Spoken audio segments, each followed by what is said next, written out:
Hey everyone, my name is Wedge and we're back on our regular schedule, so it's time for the tournament review. This standard has been quite a treat to watch unfold. Every week we go back and find a whole slew of new decks.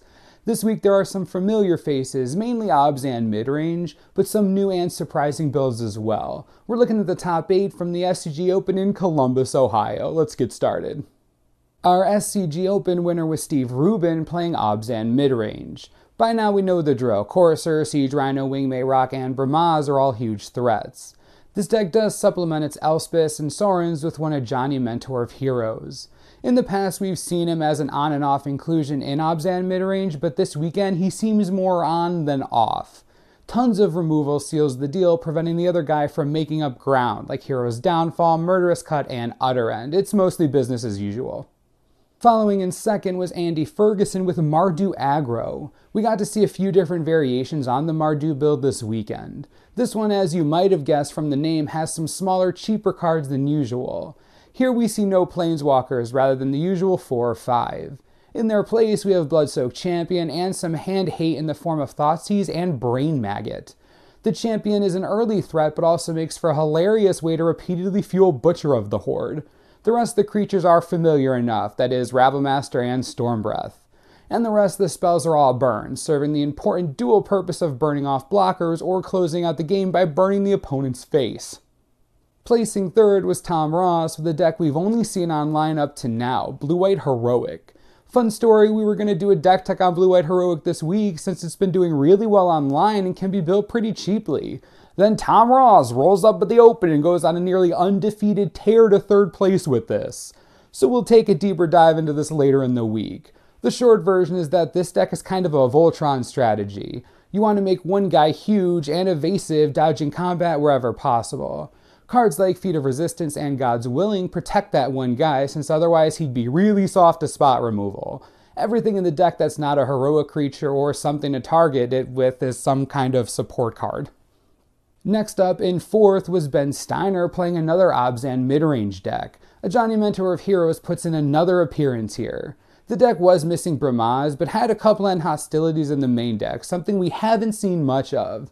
It also lacks Utter End entirely, another unusual move. Picking up fifth with Green-Black Devotion was Nicholas Bowen. You wouldn't guess from the name, but this deck also splashes into red for Xenagos, God of Revels. And while it does have Doomwake Giant, it isn't truly a Constellation deck, so there's no Pharika and only 2 Eidolon of Blossoms. Beyond that, it's pretty much what you'd expect out of a standard ramp deck. Mystics, Voyaging Satyrs, and Caryatids ramp into Pelucranos, Hornet Queens, and big Genesis Hydras. Nalia's there because there's no shortage of Green Devotion, and the deck really benefits from the addition of Trample. David Nolan finished 6th with Mardu Midrange. Compared to Mardu decks we've seen before, this one is the most normal. Rabble-Masters and Hordling Outbursts fuel Butcher of the Horde, Stormbreath Dragon and Sarkhan the Dragon Speaker provide additional win conditions, Seeker of the Way and Sorin give you life gain to get you out of range when necessary, and a ton of burn and other removal including Chain to the Rocks and Crackling Doom clear the way for your creatures. Michael Hamilton was next up in 7th with Blue-Black Control. It seems like we're only allowed to get one control deck in top 8 per week. This is it for this week. Perilous Vault gives the deck the ability to sweep Planeswalkers as well as creatures, which is more valuable than ever in this standard. Those vaults are supplemented by some draw and counters, and a solid chunk of spot removal. Pearl Lake Ancient closes out the game. The land base also includes some unusual cards like Radiant Fountain and extra off-color temples to take advantage of the Ancient self-bouncing ability, which requires you to also bounce 3 lands. And closing out our list is Sean Evans in 8th with Mardu Planeswalkers. This deck goes in kind of the opposite direction of the aggro build we looked at, in that this list is heavy on Planeswalkers. 2 Sarkhan the Dragon Speaker, 2 Sorin Solemn Visitor, and 3 Elspeth Sun's Champion, all present threats capable of winning the game on their own. 3 Chandra Pyromaster give you some pseudo card draw and make your attacks much better. Chandra can also get value against small creatures, such as tokens from an opposing Elspeth. 1 Liliana Vest is there to find answers to any odd situation you might run into, or just deprive the opponents of resources.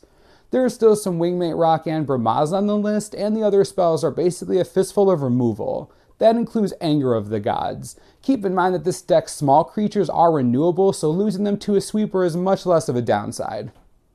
And that concludes our look at the latest standard top 8. This weekend did truly seem to be the rise of Mardu, with Obzan still hanging in there, but Jeskai less present altogether. In any case, we're just relieved to see standard is still evolving and new decks are still emerging. As always, subscribe below for the latest and most reliable Magic the Gathering information you could ever need. This is the Manosaurus, I'm Wedge, thanks for watching, we'll see you next time.